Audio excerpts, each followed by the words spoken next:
everyone was like, God, Don, how did you find this job? How did you land at all these companies?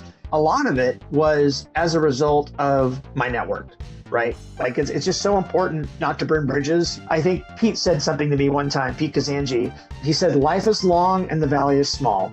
Keep that in mind as you go forth with what you're doing and how you treat people. And it's a big deal. Things come back around to you. It's hard to miss Don Otvos. Attend any sales event in San Francisco, and you're likely to see Don there in one of his trademark Hawaiian shirts. That's how we met. But it's not just a gimmick. Don has built an entire career in RevOps off the back of thoughtful networking and product evangelism. Welcome to Grow and Tell, the show where revenue leaders tell the growth stories behind today's successful companies. I'm your host, Alex Krakov. Grow and tell, grow and tell.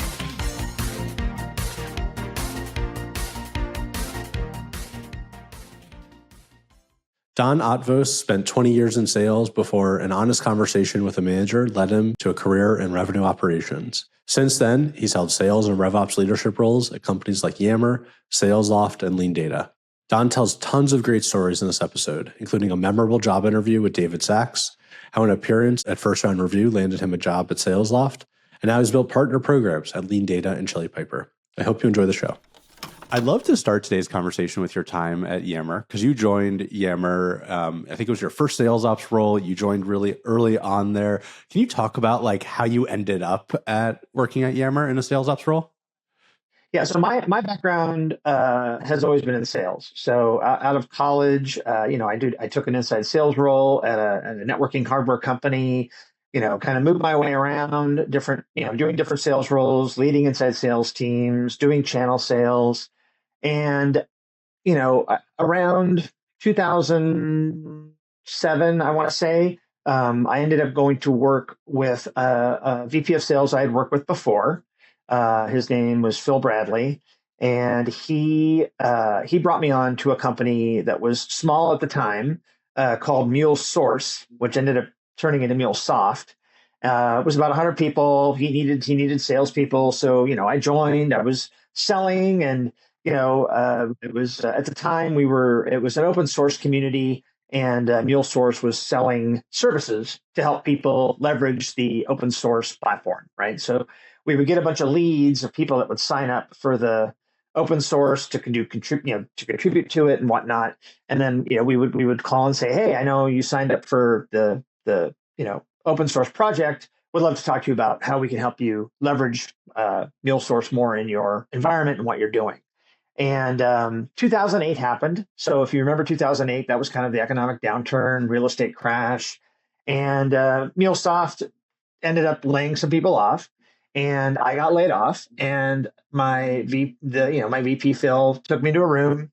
Classic red manila folder, right? The red folder is always the one where it's like, okay, yeah, I'm going to get laid off today. And he opens it up and he leans back and he's like, Don, I need to tell you something. And I don't want you to take the wrong way. And I said, what's that? And he said, I am going to be a reference for you. However, I'm not going to be a reference for you if you decide to do another sales job. And I was like, what does that mean? And he said, I've worked with you at 2 companies, and I think you're a decent sales rep. You get the job done. You're not a blow the number out of the water guy, but you're also not, you also know how to do the job. You don't crash and burn.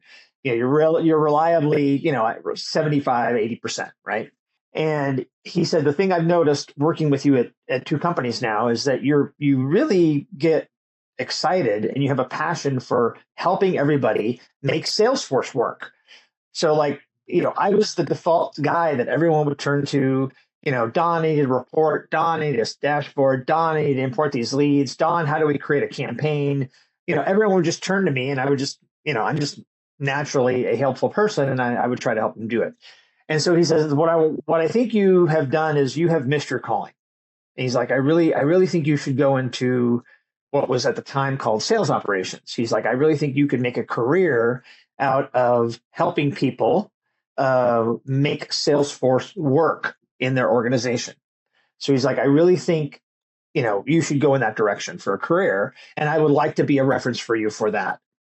And I was like, at first I was really angry, right? It's like, why are you not going to be a reference for me, Phil? Like, I was pretty upset, but he ended up finding me a recruiter who had a connection with a company called Genie, GENI.com. And GENI.com was a family tree. It's still around. You can make your family tree. Basically, you build out, you put yourself, you add your family, and then it was meant to be viral, where you can basically invite your family, and they add the things that they know, and they add the people that they know, and their aunts and uncles and cousins, and basically the whole idea was to blow up this whole family tree into this amazing thing. I still use it today. I'm big on Ancestry, so I was like, wow, this is a really cool product. I'm checking it out, and one of the things at Genie that they were doing is they were like, hey, we need to create a platform for us to be able to communicate with each other. So we want to have an internal communication system where we can, asynchronously work with each other that isn't email. And what they ended up creating got spun out as Yammer. And so David Sachs, who was the founder of Genie, founder of Yammer, was basically thought, hey, this is a really good thing. We should probably create a company around this, and let's build it as a separate company. Genie was down in LA. They decided to move Yammer up to San Francisco. So there was a bunch of people that were at Genie that were like, yeah, I want to do Yammer. So basically they took this company. It was like 30 people, and everyone was moving to San Francisco. And so this is like January 2010, I want to say, when everyone was kind of in the move. They were moving around, and I was, they were trying to hire people. So I interviewed. This is like February, March of 2010. Everyone was awesome, right? I'm like, wow, this is really cool. I think what you guys are doing are neat. We were actually using Yammer at MuleSource, so I was familiar with it. And we got to a point in the interview process when you're early on at that company at Yammer. David Sachs interviewed everybody. So he kind of had the final say, yes or no, on anybody that came into the company. And so I met with everybody. I got glowing reviews from everyone that I interviewed with. Ended up going to David, and David's like, so we talked about RevOps a little bit, sales ops, and like why I was trying to go in that direction. It was maybe 5 minutes of the conversation, and he's like, oh, okay. He said, like, you're familiar with Yammer? And I said, oh yeah, I'm familiar with Yammer. We use it at MuleSoft. I think it's really cool. It's, we got a lot of usage out of it. It was very popular. It was very viral. I think it's really neat. And he's like, what don't you like about it? And I said, well, I don't know how you're going to monetize, because at the time everything was on a credit card. So it's like, that's fine if you're a small company with 30 people. And it's like, okay, I'll put on my credit card and I'll expense it. But like, if you get viral at a company like, I don't know, IBM, you could be this secretary at an office in Lexington, Kentucky that like starts it, and then a month later there's 5,000 people using it. Right? She's going to get a bill that's going to blow her credit card up. And I'm like, so I don't know how you're really gonna monetize that. And I think that's a big problem. And I just went on and on and on about all these little kind of nitpicky things I didn't like about it. And David's writing everything down. And we get to the bottom of the hour, and he's like, oh, hey, I have a meeting. I have a meeting at the bottom of the hour. It was a great meeting you, Don. Thanks for coming in. We'll be in touch. And I get walked out the door, and I'm just like, okay, well, I didn't really talk about anything about sales ops except for like the first 5 minutes. And I basically talked apart for a good 20 minutes. He probably hates me, right? I ended up getting hired. And one of the things I asked David, probably like a month or two after I started, why did you hire me? And he's like, it was pretty clear to me you were very passionate about Yammer, and I just wanted you in the building. Like it's like if you wanted to go do, I was fine letting you do whatever you wanted to do. I trusted that you would be able to do the job of whatever you thought you might be able to, how you might be able to provide value to the company. I was going to trust you to do it. And he's like, if you want to do sales ops, great, do sales ops. So, I joined. They had literally just bought Salesforce. I had a brand new, absolutely clean instance of Salesforce. There was nothing in it. So like I was able to go, great, everybody listen. Stay out of Salesforce for the next 3 weeks. Let me put together some basic processes. I'll build out some reports, some dashboards, and we'll get things going. And I did that. And I want to say May of 2010, we had a $40K deal with Nationwide Insurance. It was our first customer. And, it was on enterprise. So, again, what we were trying to do was if you're a small company, you can put it on your credit card. That's great. But if you're a large company, you probably want to have an enterprise contract. That was kind of the B2B motion that we were trying to build. And that's what I was helping, propel. And it just took off from there. I mean, that was 2010. And by 2012, we were acquired by Microsoft for $1.2 billion. Such a great story on so many fronts. I mean, it's like knowing how big of a product guy Sachs is, like he probably just loved that in the interview, right? He's like, you know David too, yeah. That's exactly what he wanted to hear. Probably, he's like, all the SalesLoft stuff probably would have been boring to him, but hearing all of the product feedback and nitpicking it was probably like the best way to win him over. And then going back even to the MuleSoft days, like, I mean, what a great manager. I mean, that's like exactly the type of tough conversation that set you on an amazing career trajectory. And I had no idea. It was kind of I was 37 at the time. So it was kind of my midlife crisis. It was like, okay, I need to get out of sales and do something different. Phil's like, Don, go do this. Like, you'll be good at it. Trust me. And it ended up being a good thing. And it was, the other thing about the Yammer too, Yammer, similar to Slack, has history. So like when you join a company, you could go in and search the history of Yammer. It was one of the things that was kind of cool, right? The whole thing of onboarding, similar to Slack, when you onboard, you can basically, rather than having to ask a question again, you can go in and search and see, has somebody already asked this question? Has it been answered? So you kind of, you're able to use it as kind of a knowledge base to learn. And so I literally went in and I searched Otvos to see if anybody had talked about me. And the day that I interviewed, David had an entry. It was like, I just met this candidate, Don Otvos, and he told us about all these things. He told me about all these things that need to be fixed in our product, and he mentioned everybody on the engineering team. It was like, okay, I get it. Going back to his love of product. David. He was getting it firsthand from somebody, and Yammer at the time was really small. I mean, MuleSource was probably one of the first customers of Yammer as a freemium product. We signed up for the freemium version. So what was it like in that crazy scale? Because I think you went from like 400K ARR to 80 million over 3 years, and then sold to Microsoft. And Yammer really kind of pioneered, I think, the new wave of freemium products, as you sort of mentioned, along with some other companies. And so I assume there were some unique challenges, both because you scaled so fast and the freemium stuff. So I don't know what comes to mind.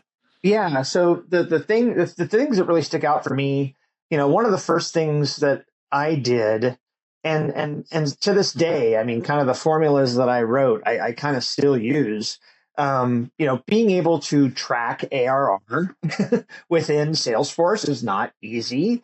And I figured out a really elegant way to have it aggregate the information from the opportunity, incorporate churn, incorporate, upsells in a way that I could quickly see in reporting, where do we stand today? What is our active ARR right now?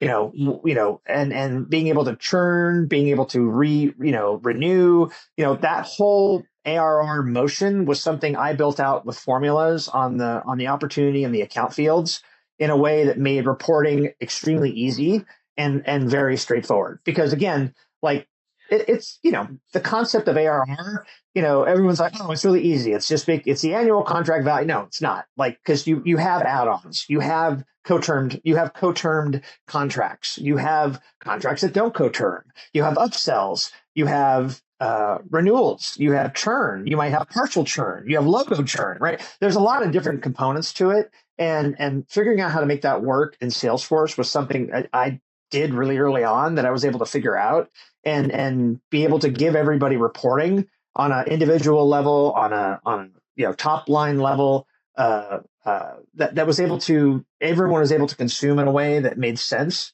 and it helped us make good decisions, right? And that was my whole thing. And that formula and how I did that lasted from our first sale all the way to the point we were doing 80 million.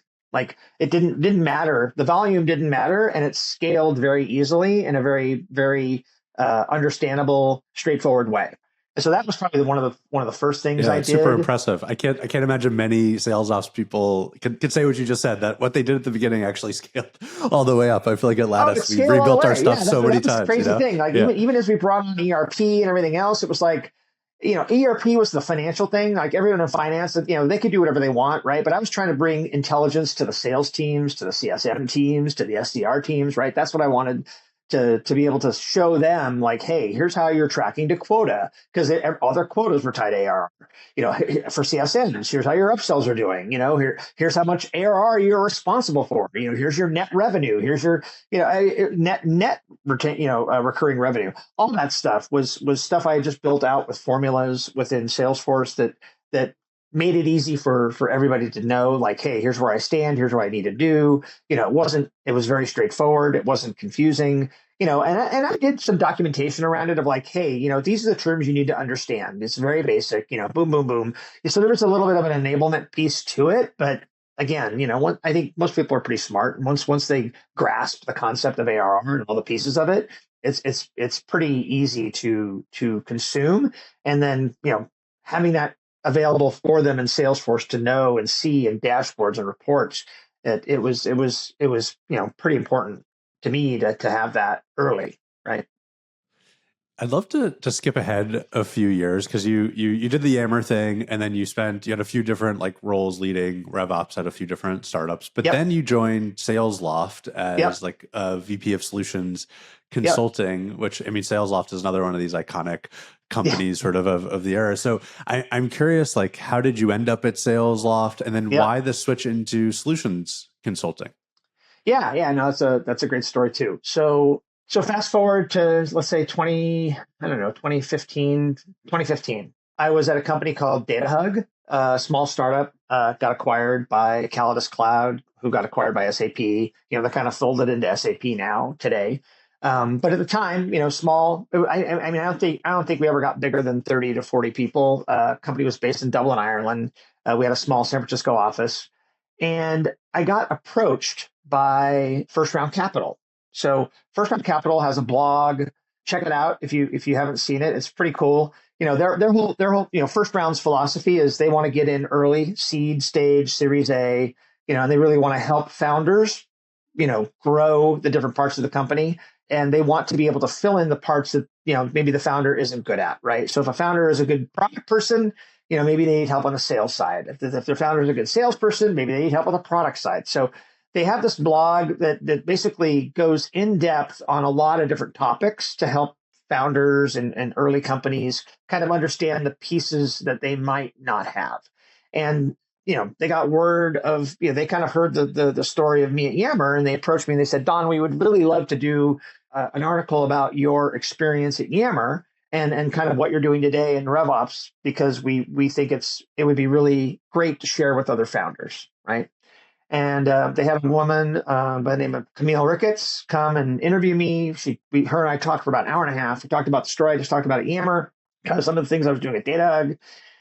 And she wrote this like 5,000 word article on the First Round blog. And I'm like, whoa, it was a really long article. And come to find, I didn't know this, but Camille Ricketts was a former Wall Street Journal reporter. He does these really in-depth articles. And so she did this really long article. It was very, flattering for me. It was like, spoke highly of what I did at Yammer and what I was doing at Datahug. First Round loved it, right? They were like, wow, this is a great article. Don, would you mind maybe speaking to some of our other founders? We have a forum kind of similar to Reddit where, you can hop on and kind of do an ask me anything. We'll let all of our members know that, like, hey, if you want to know about sales ops, RevOps, Don Otvos, here's the article. You can come ask him whatever you want.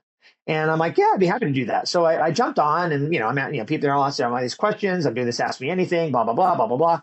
And then I think Pete Kazanji was on there. And at the end of it, Pete got in contact with me, and he's like, hey, I'm a founder. He founded a company called Talent Bin that got acquired by Monster. And he was kind of working with First Round, trying to figure out what he wanted to do, what he was going to do next. And he's like, I'm an engineer, but I really want to solve the sales problem. And so, if you look at Pete today, he's the founder of Atrium, a great sales management platform for understanding how to help your reps, do better, and really trying to help others solve that motion of revenue operations. He's wrote a really good book about it. But reverse back to 2016, he hadn't done any of that yet. And so his whole thing was he wanted to see what he could do around creating a community for RevOps. And he's like, I'm going to do a dinner at the First Round office, and I'm trying to find other people that do RevOps, and would you want to come join us for this dinner? And I'm like, sure. So it was a dinner, 20 people. And what it turned into was what is today Modern Sales Pros. And Modern Sales Pros is a fantastic organization I'm really proud to be a part of. There's thousands of people on it. Basically, the whole it's a community of RevOps folks that are just like, I need to solve this problem. I don't think this problem is new to me. I don't want to reinvent the wheel. How do I do it? And it's a really good forum for asking those kinds of questions and doing those kinds of things. So I did that, and then that started to grow. And fast forward to 2016, I'm at Datahug. Datahug gets acquired. I was a customer of SalesLoft at the time because I had met Kyle Porter at a Salesforce event. One of those side events, right? Salesforce always had all these little side events, and he was speaking, and I was speaking from Datahug. And I'm looking at what SalesLoft is doing. And again, if you go back to 2016, this is the days before any kind of sales engagement platform existed, right? So like what SalesLoft was doing back then was really revolutionary. I'm like, wow, this is really cool. So I'm peppering them with questions, right? And I turn around and there's maybe 5 people in the audience, right? I'm the one asking all the questions. And then at the end of it, Kyle's like, who are you? Right? And I'm like, oh, I'm Don Otvos. I run RevOps at this company called Datahug, and I think what you're doing is really cool. And so he ended up, I ended up becoming a customer, and I raved about them on Modern Sales Pros. And so like every time someone's like, oh, what do you think of, Outreach versus SalesLoft? I'm like, oh man, go with SalesLoft. They're way better. I'm just a total, cheerleader for SalesLoft. And then the day that Datahug gets acquired, which, oh my gosh, I think it's exactly 8 years ago to the day, because it was right around the election 8 years ago. Kyle calls me and he goes, Don, how do I get you to join SalesLoft?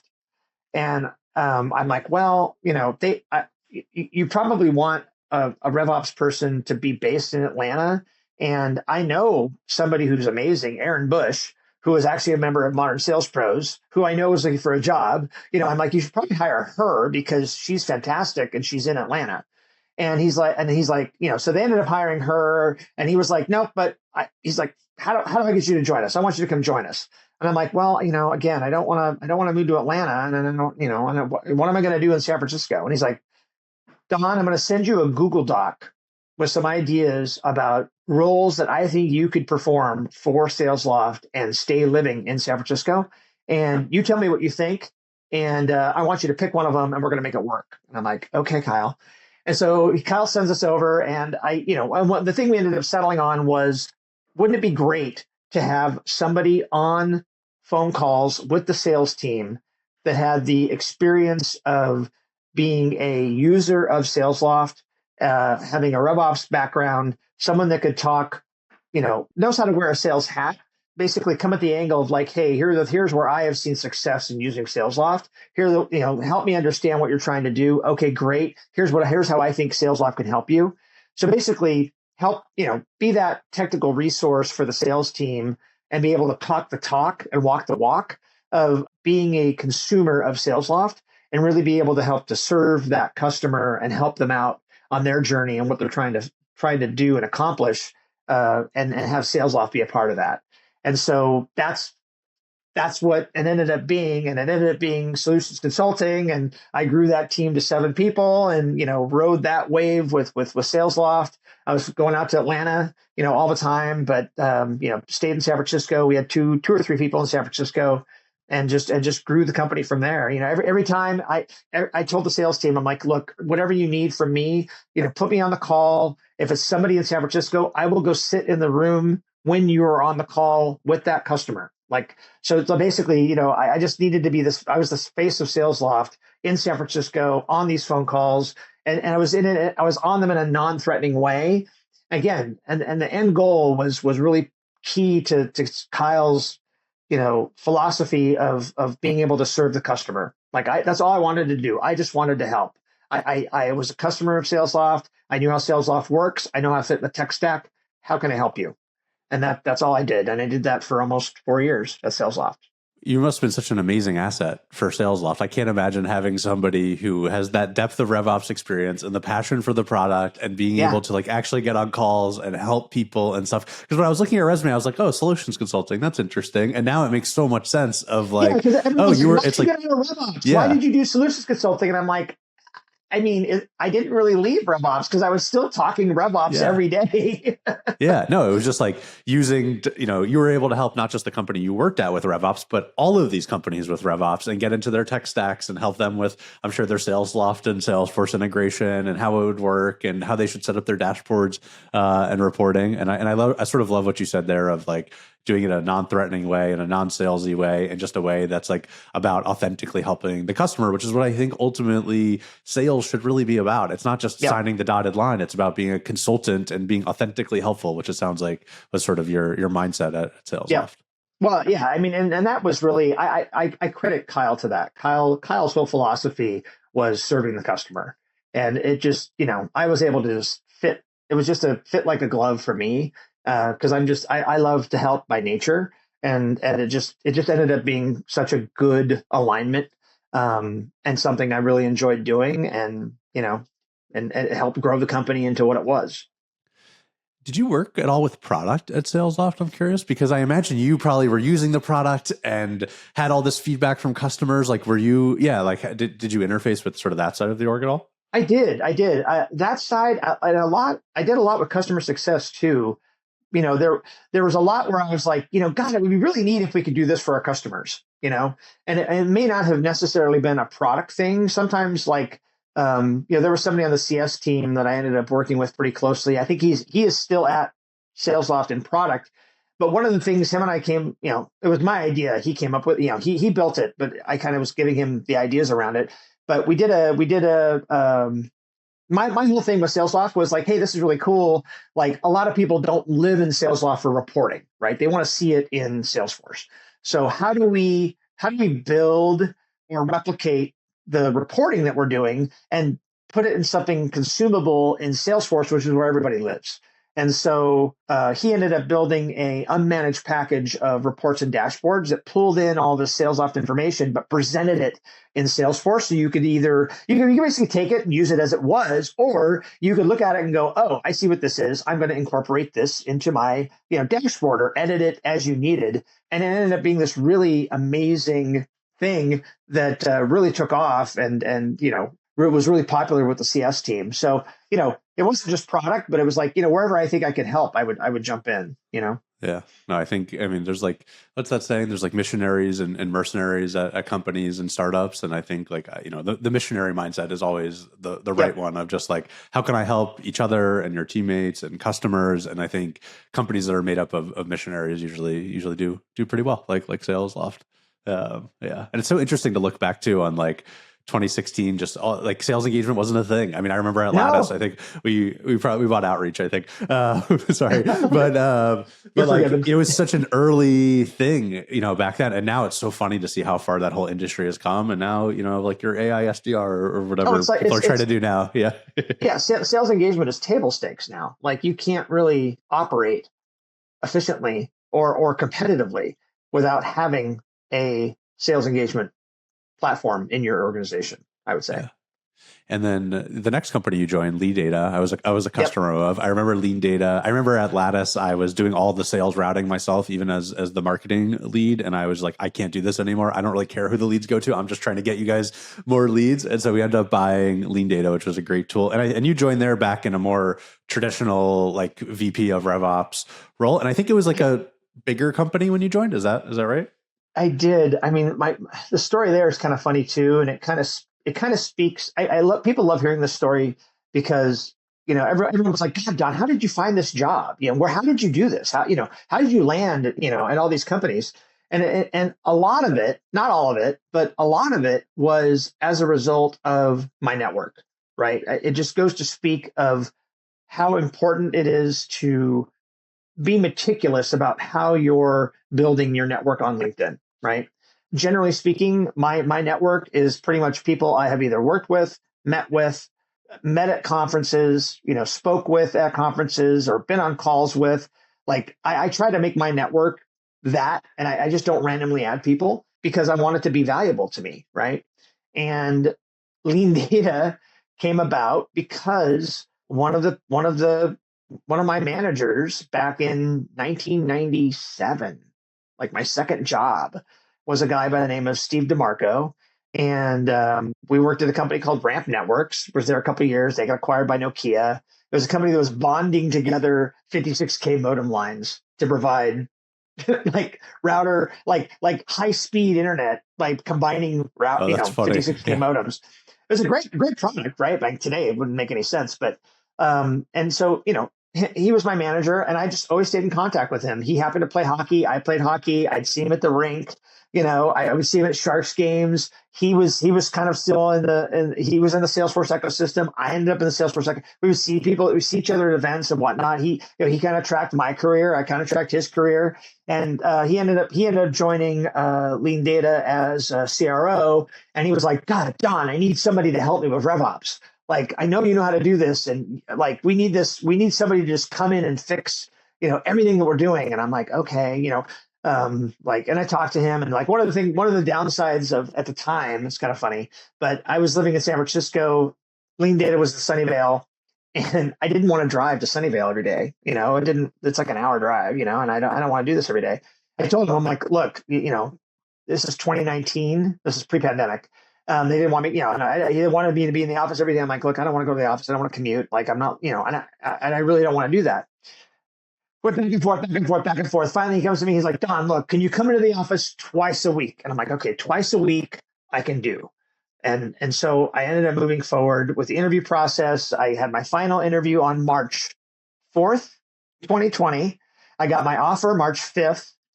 And then I said, okay, give me 2 weeks. And I was going to start on March 23rd, 2020. So if you remember those dates and kind of what was going on, March 6th, the following week was kind of like, hey, you might have to work from home from this virus is going around, it might be a week or two, and then like by the time I was supposed to start, everything shut down. So the irony of this was I was complaining about going to the office every day. I got it down to 2 days a week, and it ended up I didn't go to the office for 6 months. Too funny. Life is funny. So I joined LeanData. I did it remote, and I didn't meet my team at all. It was just the people that I had interviewed with. And the big thing that I started with there was they wanted somebody to come in and take LeanData and redeploy LeanData within the organization. They were very confident that it would just needed to be reset. And so I went in and I redeployed LeanData at LeanData and got everything, up and running, back on a new course, brought in some new tech into the tech stack that they didn't have, things that I thought were missing that I thought were important.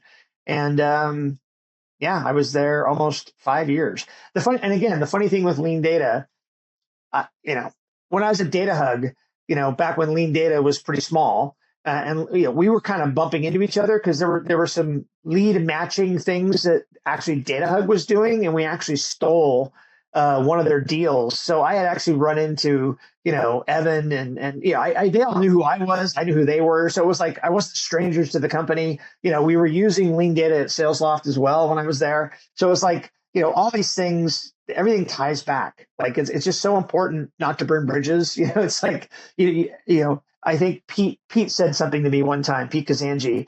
I have to attribute him to this quote, or else he'll kill me.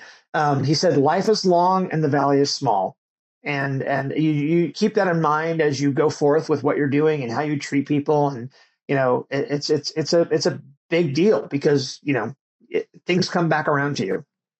Totally. And I think it's amazing how you've built your career too. I mean, it's really fun to watch your career progression from, traditional sales rep to sales ops to the solutions consulting ops thing back to ops. And then now, you did the VP of business development and alliances at LeanData and your evangelism at Chili Piper. And in some ways you've taken one of your big strengths, which is the networking and the community around Silicon Valley and all these companies, and actually made that your day job. It seems like, is that sort of how you think about it? Yeah. I mean, and again, if I go back to, if I talk about that for a second, like the LeanData like what happened at LeanData, like after a couple of years, I kind of got RevOps working and I was getting bored. Like I was about to leave the company actually. And my CRO was like, Don, don't leave. He's like, hold on, like maybe you could do we could use you in partnerships because I had worked with him in the channel at Ramp.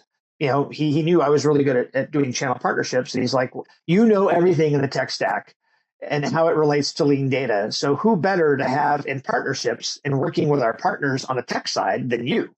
That's how I ended up moving into partnerships with LeanData. And it ended up being a really natural progression for me because, again, like understanding, the RevOps, ecosystem, knowing how LeanData fit into all the pieces of the tech, being able to drive those relationships and kind of the art of the possible, ended up being something I was really good at and really enjoyed doing. And then that's how I ended up in partnerships at LeanData. When LeanData came to a close, this is like September of this year, 2024, the day after I got let go, I got laid off from LeanData. The founder of Chili Piper called me, Nicholas Vandenberg. The reason he called me, the reason we were connected was because when I was at Datahug back in 2015, as I said, we were a Dublin-based company, but we had an office in San Francisco. And the office that we had was kind of in a shared, kind of like WeWork, was a shared office space called Rocket Space. And it was, small offices and hot desks. The hot desk that was out there was occupied by Nicholas and his wife, Alina, because they had just started this company called Chili Piper. And, being in that same floor and we were in an office, off to the side, we would come out and be like, hey, what are you working on? Who are you? There were folks from G2 back when G2 was really small. They were on our floor as well, which would be just like, oh, what are you working on? And we would all go get lunch together. We all get drinks after work, whatever. And I'm still connected to all these people, like, early G2 folks, Nicholas from, and Alina from Chili Piper. So they knew I was at LeanData. We were a competitor, and he got word that I got let go, and he's like, Don, how can I help you? Is literally what he said. It wasn't even like, how are you doing or anything. He was like, how can I help? I want to be able to help you, and let me see what I can do for you. And so now what I'm doing for Chili Piper it's not even a full-time role. I'm just on contract helping them out with go-to-market. They really want to replicate the partnership program that I had at LeanData that kind of got taken apart about a year ago. Not my choice. Chili Piper had gotten, they had gotten feedback from other partners that like, yeah, LeanData had this great program and now it's gone, and they were like, and then so like Nicholas was like, Don, take whatever you were doing that made those partners happy and replicate it at Chili Piper.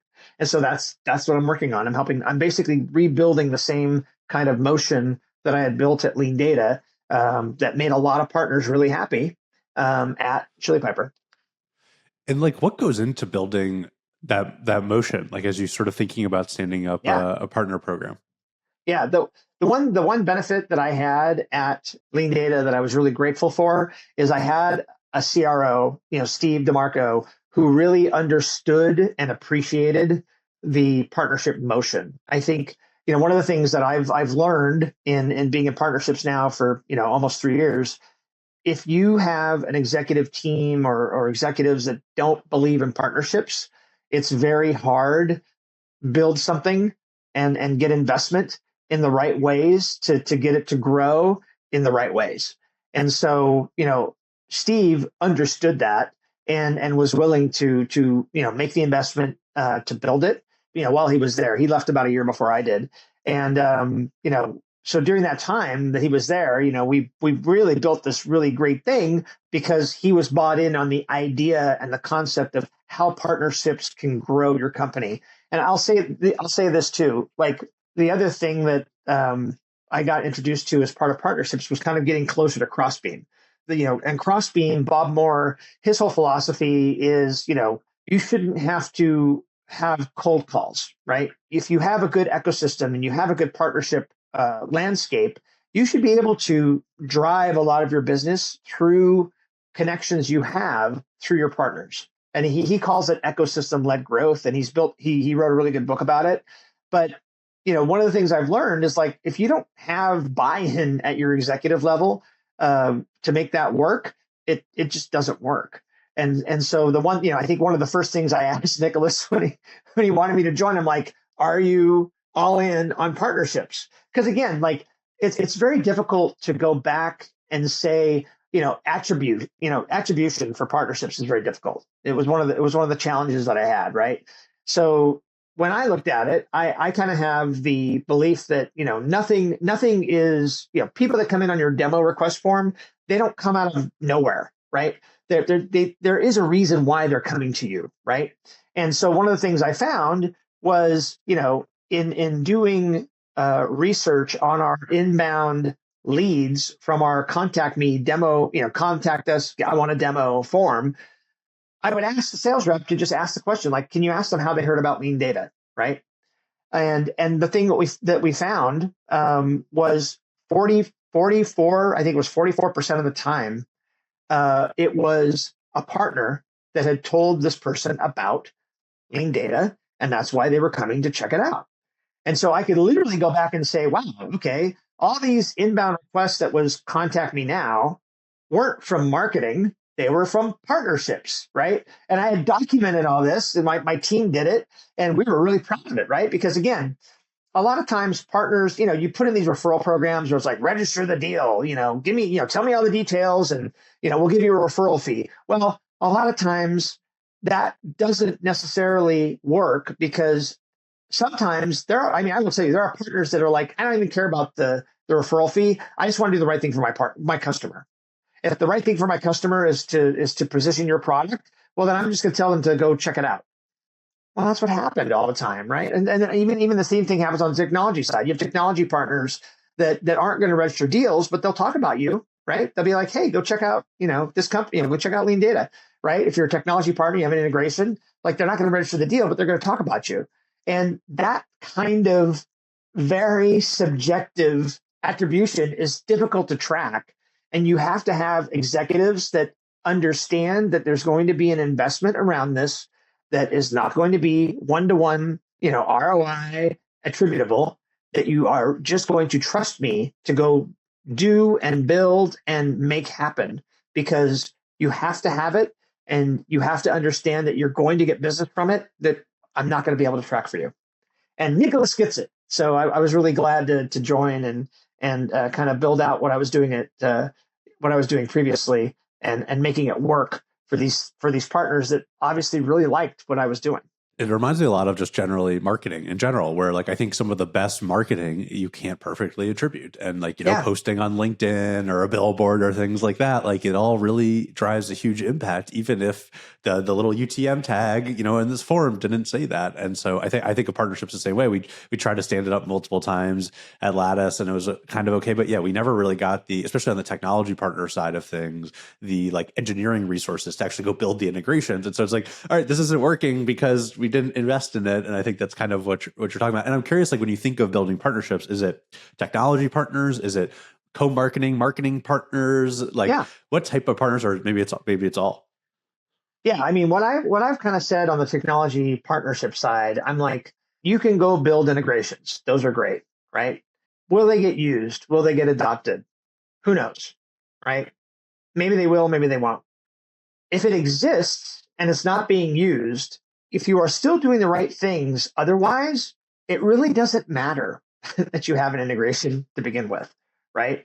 Because if you're building out the use cases, you're building the relationships, you're doing all the right things on the back end, getting the sales teams connected through Crossbeam so they understand, if I have a deal and they have a prospect, or I have a prospect and they have a deal, we're going to cooperate and talk about what the use case is. We're going to talk about the integration if there is one. That is the key, right? That is what's going to drive pipeline. That's what's going to drive revenue. Yes, the integration will make it sticky in the long run, but on the front end of the sales side, like where you're going to close deals, where you're going to generate pipeline, the integration isn't really as, it's more of a Trojan horse. It doesn't really matter, right? It gets you in the door, and what you want to be able to do is drive that partnership between the sales teams, drive the marketing, the co-marketing, doing the definitions of the use cases, doing the webinars, educating your customers. That's the key piece in my mind. The back end piece is like, okay, now that they're a customer, sure, yes, CSMs, please go get them to use the integration. It will make it sticky, but even if you don't have high adoption on that integration, if you do the right things otherwise, it doesn't really matter, right? And then, and again, that goes back to having an executive team that understands, look, tracking adoption isn't the holy grail, right? Going back to understand, like I said, how many referrals are we getting? Like, these inbound contact me now requests, are they coming from our technology partners? Well, great. Like that's success in my mind. Because what I want to do as a partner leader is bring pipeline in. I want to get pipeline through the front door. Sales team, CSMs, they're going to do their job once the deal closes, and once the deal's in the pipeline. I think partnerships on the front end just need to be a pipeline generating machine. And they need to do it through those relationships they have with the partners, whether it's technology or service partners. I totally agree. I'd love to end today's conversation just talking about like maybe your approach to like evangelism at events in particular. Because I met you at the Modern Sales Pro boat party conference thing, which is hilarious over the summer. And I remember like it was awesome meeting you. It was fun, and it felt like you knew everybody, and you had your trademark of like Hawaiian shirt on, and like so. I'm curious, like, what's your mentality when you go to these events? Is it just have fun and talk, or do you have like a game plan where like, all right, I got to set up meetings with these 5 people and so on? Like, how do you sort of think about and approach, these events? Cause I know you go to a lot of them.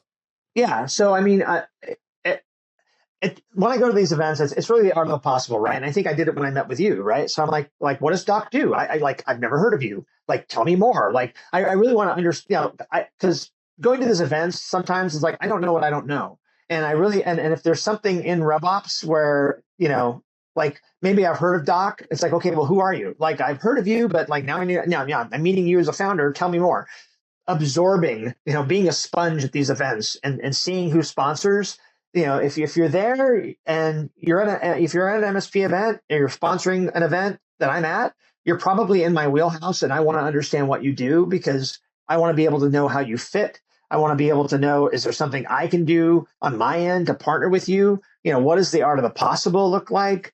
That's a lot of what I do when I go to these events. And then meeting with people individually, it's like, it is a lot of the like, hey, meet people in person that I've had on LinkedIn, that I may be connected with on events virtually, over the pandemic. A lot of that happens still. And just being very meticulous about how I connect with people. So like, when I connect with somebody on LinkedIn, when I'm at an event, what I do, this is my little LinkedIn trick, and I don't mind sharing it. If I connect with you, I will send you a message right away and be like, hey, it was great meeting you at the MSP boat party this week. Right.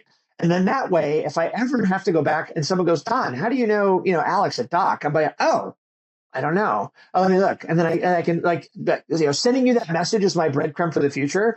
And then, and if you ever come back to me, I remember how we connected. And then it's like, oh yeah, what does Doc do? And if you have any ask of me where you need my help, I now remember who you are, what you do, how you fit. And I'm happy to, again, like my nature is to be helpful. So it's like, I'm going to want to help you. Like after you're asking me for help.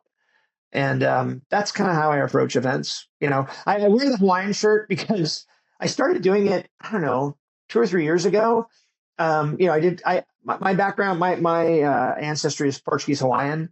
And so, it's just kind of, Hawaiian shirts I've always just kind of had, and you stick out, right? I'm not a tall person. I'm about 5'4", 5'5". If it's windy, you have to kind of think of things to do to stick out. And so, the Hawaiian shirt, I'm like, you know what, I'll do a little custom Hawaiian shirt and I'll wear it to events every time I go to an event, and now if I go to an event and if I'm not wearing the Hawaiian shirt, Don, where's your Hawaiian shirt? I kind of, people remember me now, and they come up to me, and it just drives that engagement for me and my personal brand to be able to do the things I want to do for whatever company I'm at. So if it's Chili Piper, a lot of the events that I've gone to in the last month, it's like, Don, oh my God, I heard you're a Chili Piper now. And, they see me with a Hawaiian shirt, the whole time, Hawaiian, what's going on? Tell me more, and it's just it's an excuse to re-engage, an excuse to, to move the subject forward on how can I work with you with Chili Piper? Let's talk more. I think that's why Chili Piper has me going to a lot of events too. I think I've gone to like 4 events in the last month, and It's just been, resetting the conversation of like, yep, I used to work at LeanData, but let me tell you what's great about Chili Piper, and being able to change the direction of the conversation you might have had before and into, the things that Chili Piper can do for you. And I've been really enjoying it.